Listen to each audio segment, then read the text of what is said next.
No more backtracking this part. Yay! I don't believe you. Oh, this is a So new I- Yeah, it's a level. new level. This is a new level. Yep. Yep. Oh, you didn't find any treasure. Spyro's sad. Aw. Well, because we got all the treasure in this area. Ted, it's your favorite challenge in this level. What? Oh, is this the dinosaur level with the eggs? Yep. That level sucks. Well, Spyro does this to everybody. I don't see how this is such a predicament. Oh, okay, never mind. This Those things are called cat bats for some reason. I don't think they really look like a cat or a bat. Cat bats? Yeah. Oh, God. Well, aren't those just called gel cats in Irish folklore? Yeah. I don't know. But I don't know about that. second. All I know is that Final Fantasy XIV has cat bat enemies. They're like one of the Yeah, gel cats. That's what I'm talking about. one of the first things in the Sea of Clouds, and they have the most annoying sound effect for when they spot you. They're cats. They sound like dying cats. I know, and it's so sad, but you gotta kill them. No, you want to kill them just to shut them up. They sound so annoying. Do they drop some sick loot? Actually, no. I don't think You can get a minion. You can get an adorable version that follows you around. unfortunately, killing enemies doesn't really get you much loot in Final Fantasy XIV. It's one of the Final Fantasy XIV really streamlines the enemy loot system. Like sometimes you'll automatically get some animal skins or something, or some gil if it's a human enemy. Wait, Okay, it's Scottish folklore. Yeah, you don't get that thing like World of Warcraft does, where when an enemy dies, you can check them for loot, and then you can skin them to get an animal skin, and then all of that stuff. One of the No, things- I don't know why the Squirtle has a random magic fire ring and 227 gil. 148 gil and a magic fire ring. It will forever be a Nah, mystery. like the loot in World of Warcraft is more like, okay, you killed a wolf, sometimes you'll get some wolf fur. you know, and I you know can that sell it's. it. I know it's more realistic that way, but the game I have the most experience with that kind of system is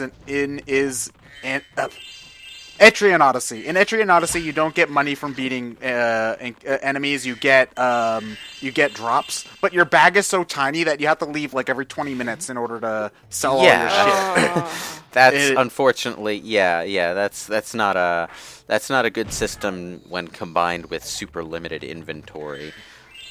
I am Sentinel does it similarly, but you have an unlimited inventory, which is nice. Yeah, and it Like, will. you never get money or gear from animal drops. It's just and in materials World that you of can sell. Warcraft, you have a limited inventory, but you can expand it, and items of a similar name will all stack on top of each other. So you usually don't fill up on trash loot in a single area. Well, unless you just forgot to sell when you had the chance, in which case shame on you. Nope, not doing that yet. Is that No, just get it over with. That's the that's the That's dinosaur egg? That's to save the villagers from the dinosaur eggs. Those things obviously hurt you if you get close when they explode. It's almost like they have dynamite on them. And don't charge into them. It hurts. Well, you could, but Yeah. That guy's annoying. Why wouldn't you be able to charge into dynamite? Why don't you give it a try, John, and tell me how it works out? well, it's not like If I it's had a stick lit. Yeah, it's like if I had a stick of dynamite and I karate chop it, I'm pretty sure that wouldn't cause it to I explode. still wouldn't do it. All right. Okay. It depends on wouldn't what do it. kind of explosive you're talking about, to be honest. Well, I mean, some chemicals are shock sensitive. And Hey, that's a big concern. Pretty there sure was TNT does use nitroglycerin in it, doesn't it? TNT is trinitrotoluene, so I don't know. I don't think TNT by itself, like you might. I don't know if you use nitroglycerin. I don't know how you make TNT. I could bet that as soon as we started bringing chemicals in, Catherine's ears just went up. Oh, for the Y'all for ready the for uninitiated, this? Catherine is a grad student in chemistry. So anytime, Organic chemistry, yeah. So. Officially the smartest member of this commentary group. Right? yeah. So okay, so Catherine, how about Yeah, this? she knows useful things. So Catherine, how about this? Okay. All right. See, I know science. Okay. So when you move, that's kinetic energy, right? And kinetic Yes. energy is heat. Heat is energy. So when you karate chop the TNT, that would heat it up, and that could cause it to explode, right? That makes sense, doesn't it? Heat in and of itself does not cause things to explode. Yeah. But It can, but I know, but I know a science. I can do smart. I'm pretty sure if I were to karate chop nitroglycerin, it'd explode. I'm pretty sure if you were to karate chop nitroglycerin, your hand would freeze off. But you know, Next time on Mythbusters. you can try, not me. No, you're the test subject, Ted. Oh, how did I get stuck with that job? you said you wanted to do a science. Yeah. Yeah. Yeah, I meant like I science. wanted to be the guy in the lab coat who makes the science happen, not the rat. The rat is the one who does the science. For the greater good. The greater good. Shut up. So we're gonna do the least interesting parts of this don't level. karate chop TNT. Yeah. That's the more. We're gonna do the least interesting parts of this level first, aren't we? The platforming? Yeah. Yeah. Do you guys go I tend in to. platformers? Well, otherwise, I guess it depends, you but guys I go tend after to do the that. hardest task first, just to get it out of the way, or do you like purposefully? Really? Honestly, No. when I'm playing, it depends on the game we're playing, obviously. But the closest game to this style that I've played a lot is Banjo-Tooie, which you could probably make your own Banjo-Tooie Probably, yeah. count, a la DMC count for me, if you really wanted to. But in that game, I mostly just try to do things in the most efficient order as possible. So like I try to make a route around the area, and like I do things as I move around, if that makes sense. So there are some things that I will honestly, when it comes to that game, I can think of. I actually tend to put off some of the harder challenges, like the races against Canary Mary and whatnot, because those just aren't fun, and I'd rather be having fun in my game than not having fun. Catherine, remind me, when you jump into the goop, do you take Lava. damage, or is that an instant kill? This goop is you take damage. Yeah. So this power up that I'm right next to is a very short invincibility power up. So you can walk on the lava for a short time once you go through it. Okay. Yeah. Okay. I think. Yeah. I don't remember. I think most in most Spyro like hazards are not instant kill. It's you take damage and you generally like when Spyro takes damage from something like lava, he jumps up, so it helps boost you if you like fell in. It's easy. It tries to make it easier for you to get out. That's how I work with water in the first game. Yeah, because I can't even really think of too many bottomless pits in Spyro, unless if you're jumping at the very edge of the world. There will be more bottomless pits later on. Okay. Like that's one thing with Spyro level design. It tends to, Up, you know, up. there's more free space in later levels. Oh no! Speaking of getting out, You mean none? The game So I does didn't not have- give you very many invincibility frames, I notice. well, yeah, because I got hit, I fell off, and I didn't have. That quite was enough height. unfortunate because you Yeah. died right next to a health power-up. Yep, I was trying to go there, but didn't quite make it. Oh well. I know that you need a certain amount of glowy things from the enemies to turn on power gates. Yeah. After first that, game. if you get enough, you get an extra life, or am I thinking of the first game? No, you're thinking of the first game. In this Okay. game, instead of those little like things you pick up from the enemies, where if you get 20 you get an extra life, in this game, every 10th fodder you kill, like the little animals that drop butterflies, the 10th one will be the blue butterfly that completely refills your health and gives you an extra life. So that's part of the reason I go after fodder a lot, even when I'm at full health. If it's in my way, I'll kill it. Okay. This is That, just my that philosophy on sounded life. so cold and heartless. But oh, so good. Well, there are some games where you deliberately do leave health behind just so that you can pick it up later. In this game, in most of the levels, they respawn quite quickly. Yeah. In a couple of the later levels, they don't. I think, some sort of challenge thing. hmm So yeah, we have assembled a skeleton. Something. insert bone Spoopy, trousseau scary here, I guess. skeletons. We've assembled a skeleton entirely out of thigh bones. Oh, so we're playing Friday the 13th on the NES then. Okay. I'm just constructing watching anything this and with I'm just like, bones. I want that gem. Like, please stop dancing. Medieval 2 has raised the bar so high for what I expect to be created with bones and flesh and anything like that. Nothing will ever top Frankenstein. Yeah. Medieval is the PS1 Ghosts and Goblins, right? Ish. In terms of... It's not a I Ghosts mean, and Goblins not type Ghosts game. and Goblins in aesthetics. It has I guess it's one way. it has a medieval / haunted look to it, but it's more Hard of not an to see. action adventure game than a platformer.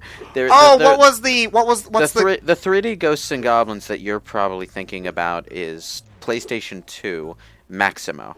That's it. Thank you. Yeah. Okay, 'cause- and I emphasize Maximo and not Maximo 2, which was mindless hack and slash wearing Maximo's flesh as a meat sack over its soulless corpse.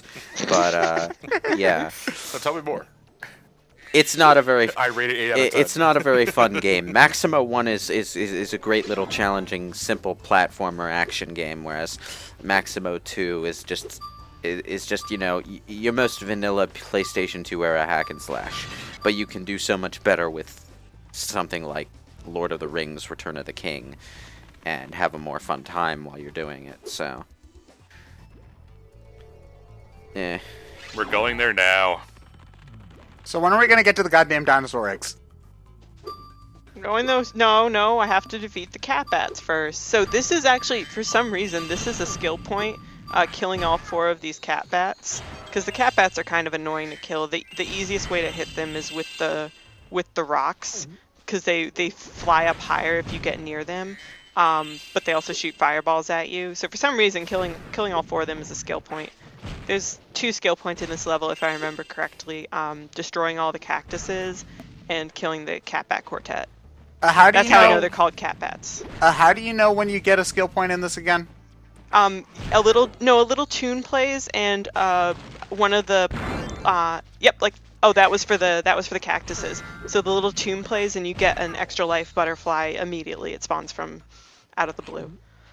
And then if you go into your guidebook, it'll say that you got the skill point, or you'll have a skill point list. I actually don't remember. I think the skill point list only appears after you beat the final boss. Okay. But I'm not quite sure. But yeah, because they wanted them to be at least slightly secret until you beat the main game. Okay. But you can still get them at any point. Like if you could technically get the defeat Crush without First try. getting damaged skill point, on your first try. Yeah. Okay. It's just much harder. So. Yeah. So that yellow vase No, with they the weren't. question mark. I forget if these were in Spyro 1. I don't think so. Yeah, they're in quite a few levels in Spyro 2 and only a couple levels in make you Spyro backtrack 3. They're all the kind of way. annoying. They normally are near the end of the level, and after you hit them, yeah, they spawn progressively further back through the level.